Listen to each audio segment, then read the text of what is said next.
مالک یوم الدین، یہاں پر آپ دیکھیں کہ اللہ تعالیٰ نے مالک کا لفظ استعمال کیا، جو ایک معروف ورڈ ہے مالک، کسی چیز کا با اختیار ہونا، کسی چیز کا مالک ہو جانا، کسی بھی چیز کے اوپر، کسی بھی شے کے اوپر۔ اور جب یہاں پر رب العالمین کی بات چل رہی ہے تو اس کا مطلب یہ ہوا کہ رب العالمین جو ہے وہ عالمین کا مالک ہے، یہ سب چیزیں، اس پوری کائنات اس کے اختیار کے اندر ہے۔ بیدہ الملک، جس کو قرآن نے کہا نا بیدہ الملک، اس کی طاقت میں ہے یہ ساری چیزیں۔ ید کا مطلب صرف ہاتھ نہیں ہوتا، ید انسان کے ہاتھ طاقت کی نشانی ہوتی ہے، تو اللہ تعالیٰ کے لیے ہم کہتے ہیں بیدہ الملک، اس کی طاقت کے اندر یہ ملکیت ہے ہر چیز کی۔ یوم الدین، دین کے دن کا مالک۔ دین کے مختلف معنی کیے گئے ہیں۔ دین کو اگر آپ مختصراً سمجھ لیں تو مشہور معنی کے اعتبار سے آپ اس کو ایک قانون کی حیثیت سے اس کو سمجھ سکتے ہیں کہ دین کا معنی ہوتا ہے قانون۔ معاشروں کو چلانے کے لیے، انفرادیت کو چلانے کے لیے، یعنی کہ آپ کی انفرادی زندگی کس طرح چلنی ہے، آپ کا معاشرہ جو ہے کس طرح، کس روش پہ جانا ہے، اس کے لیے آپ کو ضروری ہے کہ کچھ نہ کچھ گائیڈنس یا قانون بنانا پڑیں گے۔ اس قانون کو عربی زبان میں دین کہا جاتا ہے۔ اور جب آپ قانون کو بنا لیتے ہیں تو ضروری ہے کہ آپ اپنے آپ کو اس قانون کے آگے جو ہے وہ جھکا دیں، اور اس قانون کو ایسا بنائیں کہ وہ اصولی طور پر ہو، چاہے اس کی گرفت میں کوئی بھی آتا ہو، آپ اس قانون کے حساب سے اپنا فیصلہ کریں۔ کیونکہ جو کسی کے لیے خاص ہوتا ہے وہ قانون نہیں ہوتا ہے، یہ بنیادی بات یاد رکھیں۔ اگر یہ بات سمجھ میں آ جائے نا ہمارے، تو ہمارے بہت سارے نظریات درست ہو جائیں گے۔ جو کسی کے لیے خاص ہو وہ قانون نہیں ہوتا، قانون وہ ہوتا ہے جو ہر کسی کے لیے یکساں ہوتا ہے۔ اللہ تعالیٰ قانون بنانے والا ہے، اور اللہ تعالیٰ اس قانون کے مطابق اس کائنات کو چلانے والا ہے۔ اس نے خود فرما دیا ہے کتب علی نفسہ الرحمہ، اس نے مخلوقات کی کمزوریوں کو طاقت میں بدلنا اپنے اوپر لکھ دیا ہے، رحمت کو اپنے اوپر لکھ چکا ہے وہ۔ تو لکھنے سے مراد کیا ہوا کہ اللہ تعالیٰ نے فرما دیا ہے کہ یہ جو قانون ہے، ما یبدل القول لدی، میرے پاس بھی یہ قانون تبدیل نہیں ہوتا۔ قرآن کی آیت کو دیکھیں کس طرح بہترین طریقے سے بیان کر رہی ہے، قانون کی وضاحت کر رہی ہے۔ اللہ فرما رہا ہے میرے پاس بھی اس قانون میں کوئی تبدیلی نہیں ہے، لا تبدیل لکلمات اللہ، اللہ کے فیصلے کبھی نہیں بدلتے۔ ایسا زبردست خدا ہے جس کو آپ مانتے ہیں۔ قانون جب اس نے بنا دیا ہے تو خود بھی قانون کے حساب سے کائنات کو چلا رہا ہے، اپنے قانون کے خلاف نہیں کر رہا، اپنے قانون کو کسی سے خاص نہیں کر رہا۔ اس نقطے کو آپ سمجھیں۔ ہم جو باتیں کر رہے ہوتے ہیں نا کہ فلاں عالم کی نسبت سے ہم جنت میں چلے جائیں گے، فلاں نبی کی نسبت سے ہم جنت میں چلے جائیں گے، فلاں نبی ہماری شفاعت کر کے ہمیں جنت کے اندر داخل کروا دیں گے، تو آپ یہ سمجھ لیجئے کہ اللہ تعالیٰ نے جب قانون بنا دیا ہے تو پھر اس قانون کے اندر کسی نبی کی، کسی ولی کی، کسی صلحہ کی، کسی حافظ قرآن کی، یہی کانسیپٹ ہے نا ہمارا، کسی حافظ قرآن کی، کسی شہید کی کوئی تخصیص نہیں ہے۔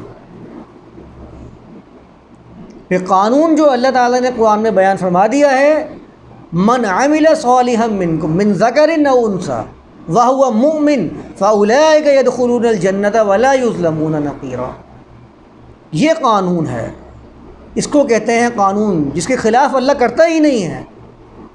وہ بڑا منصف ہے، انصاف کرنے والا ہے، کبھی وہ قانون کے خلاف نہیں کرتا۔ ما یبدل القول لدی، میرے نزدیک بھی بات تبدیل نہیں ہوتی ہے۔ وما انا بظلام للعبید، بقیہ ٹکڑا یہ ہے، اور میں کوئی ظالم نہیں ہوں اپنے بندوں کے اوپر کہ کسی نے عمل تو کیا نہیں ہے اور آسے پہ بیٹھا ہوا ہے کہ فلاں عالم، فلاں ولی فلاں بزرگ و فلاں نبی جو ہے مجھے بخشوا دیں گے تو میں اس کو تو جنت میں داخل کر دوں اس کو دیکھتے ہوئے، اور جو عمل کرتا ہے ذکر میں سے اور انثیٰ میں سے اپنی زندگیوں کو اللہ کے قانون کے مطابق لگانے میں ڈٹا ہوا ہے، اسے تو جو ہے میں دوزخ میں ڈال دوں، کیونکہ اس کے پاس کوئی سفارش نہیں ہے۔ وما انا بظلام للعبید، میں ایسا ظالم نہیں ہوں، اگر تم میرے بارے میں ظلم بنا کر پیش کرتے ہو مجھے ظالم، تو تمہارا یہ کمبختی ہے، تمہارا اپنی جانوں پہ ظلم ہے۔ وما انا بظلام للعبید، میں ظالم نہیں ہوں اپنے بندوں کے اوپر، تم مجھے ظالم بنا کر پیش کر رہے ہو۔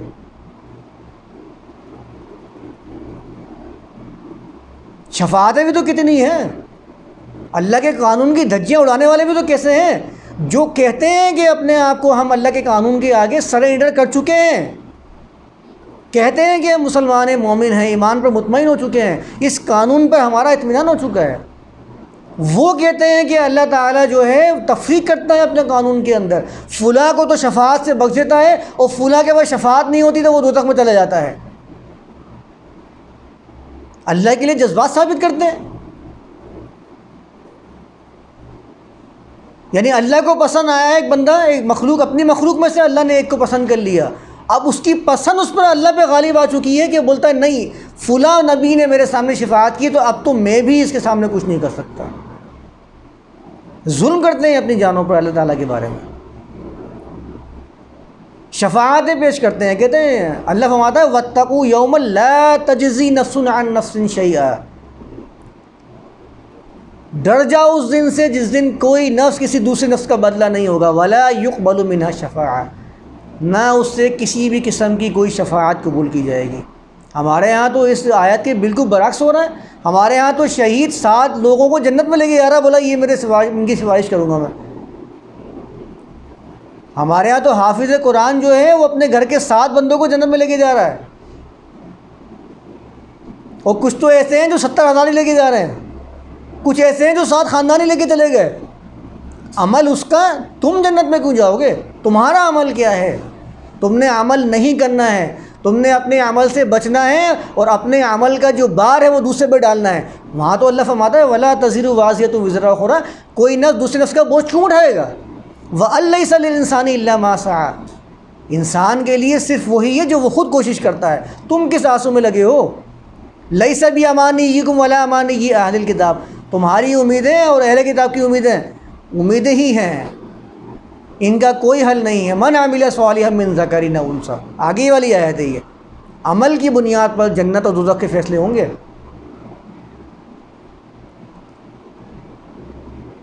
شہداء بھی جنت میں لے کے جا رہے ہیں، ولی بھی جنت میں لے کے جا رہے ہیں، نبی بھی جنت میں لے کے جا رہے ہیں۔ اور ایک بات اور سمجھ لیجئے، یہ جتنی شفاعتیں ہو رہی ہیں وہ سب امت محمدیہ کی اپنے لیے ہو رہی ہیں۔ جتنی شفاعتیں ہیں، شہید بھی لے کر جا رہا ہے تو امت محمدی میں سے لے کر جا رہا ہے، حافظ قرآن بھی لے کر جا رہا ہے تو اپنے گھر والوں کو ہی لے کے جا رہا ہے، نبی اگر لے کر جا رہے ہیں تو وہ بھی اسی امت کی شفاعت کر رہے ہیں۔ تو پچھلی امتوں نے تمہارا کیا بگاڑا تھا؟ شفاعت کو تم نے صرف اسی امت کا رکھ دیا ہے۔ اگر تم شفاعت کی بات کرتے ہو تو پھر عیسیٰ بھی جنت میں لے کے جا رہے ہیں، عیسائیوں کو کافی وہ قرار دیتے ہو۔ اگر آپ یہ سمجھتے ہو کہ آپ کے عمل نہ کرنے کی بنا پر بھی آپ شفاعت کی وجہ سے جنت میں جاؤ گے، تو عیسیٰ نے بھی تو اللہ کے نبی ہیں، عیسیٰ رسول اللہ، عیسیٰ کلیمت اللہ، تو پھر آپ عیسائیوں کو کافر قرار کیوں دیتے ہیں؟ عیسیٰ بھی تو اپنے ساتھیوں کو جنت میں لے کے جائیں گے، ان کی شفاعت قبول نہیں ہوگی، کیوں؟ اگر آپ کی شفاعتیں، آپ کی نبی آپ کی شفاعت سے آپ کو جنت میں لے جائیں گے اپنی شفاعت سے، تو یہ شفاعت کا سلسلہ بند کہاں کریں گے؟ پھر جنت میں دوزخ میں تو کوئی جائے گا ہی نہیں، پھر تو پچھلے جتنے نبی ہیں وہ سب کے سب اپنی امتوں کو جنت میں لے کے جائیں گے، شفاعت کریں گے، کیونکہ شفاعت کا دروازہ آپ نے کھول دیا، تو آپ صرف اس امت محمدیہ کے لیے بند صرف کھلا نہیں رہ سکتے، بلکہ یہ کھلا ہے تو کھلا ہے پھر سب کے لیے۔ پھر عیسائیت کے اندر جتنے عیسائی ہیں وہ بھی اپنے ولی، ان کے اپنے ساتھیوں کو جنت میں لے کے جا رہے ہیں۔ حضرت عیسیٰ نے جو ان کے لیے قربانی دی ہے، کہتے ہیں نا کہ تمہارے لیے تو کرائسٹ نے، جیسس کرائسٹ نے جو ہے وہ اپنے آپ کو صلیب پہ چڑھا لیا تھا، تم کیوں پریشان ہوتے ہو؟ تم کیوں پریشان ہوتے ہو؟ تمہارے لیے تو وہ قربانی دے چکے ہیں، تم تو جنت میں جاؤ گے۔ تو آپ ان کو کافر کیسے کہہ سکتے ہیں؟ یہودیوں نے بھی تو اپنے آپ کو اللہ کا بیٹا کہا تھا، ان کے بھی تو گمان ہے کہ ان کو نحن ابناء اللہ واحباؤہ، ہم تو اللہ کے بیٹے ہیں اور اللہ کے سب سے زیادہ محبوب ہیں۔ ان کی شفاعت کو بند کیسے کریں گے؟ شفاعت کو بھی بانٹ رکھا ہے، قرآن پڑھنے والا شفاعت کرے گا اپنے ساتھیوں کی اس امت کے اندر، شہید جو مرے، شہید جو اللہ کے راستے میں جان دے گا اس کو شہید کہتے ہیں، وہ کہتے ہیں کہ وہ بھی شفاعت کرے گا اسی امت کی۔ بھائی وہ پچھلی امت کے کسی لوگوں کو لے جاتے جنت کے اندر؟ تو یاد رکھیں کہ جو قانون کسی کے، جو خاص کسی کے ساتھ ہو جائے وہ قانون نہیں ہوتا، قانون وہ ہوتا ہے جو عام ہوتا ہے۔ تو اللہ تعالیٰ کا جو قانون ہے وہ عام ہے، اس لیے فرماتا ہے مالک یوم الدین، یہ ایسا دن ہے، قانون والا دن کہ جس کا پورا اختیار اللہ تعالیٰ کے پاس ہے۔ مالک یوم الدین، اس قانون کے اندر کسی کے لیے کوئی تخصیص موجود نہیں ہے۔ اللہ تعالیٰ اپنی مخلوق کے آگے کبھی عاجز نہیں ہوتا۔